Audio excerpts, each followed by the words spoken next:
નમસ્કાર મિત્રો, આજે અમે આવ્યા હતા મોમાઈ મોરા અને મોમાઈ મોરાથી અમારે જવાનું હતું ઢોલાવીરા. તો સવારે 7 વાગે અમે મોમાઈ મોરાથી નીકળી ગયા હતા અને ત્યારબાદ રસ્તામાં ફતેહગઢ આવ્યું હતું.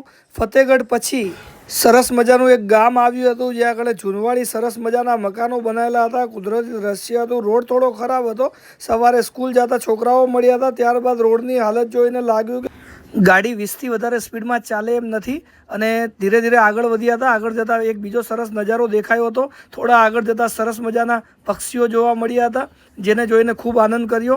ત્યાંથી પછી સેલ મારીને થોડા આગળ નીકળ્યા હતા. રસ્તામાં કોઈ જાતની હોટલ, કોઈ જાતની વ્યવસ્થા ન હતી. એકદમ સુમસાન રોડ હતો. ત્યાંથી બાલાસર જવા નીકળ્યા હતા. ફાઇનલી બાલાસર પહોંચ્યા પછી અમને એક ભાઈ મળ્યા જેણે ઘણી બધી આઈટમો કીધી ખાવાની. Pav bhaji, pulao, bhel, sandwich, burger, pizza, French fries, pancake, garlic bread, bread pakora, Maggi. પછી ત્યાંથી સરસ મજાનો ટેસ્ટી નાસ્તો કરીને આગળ રવાના થયા હતા.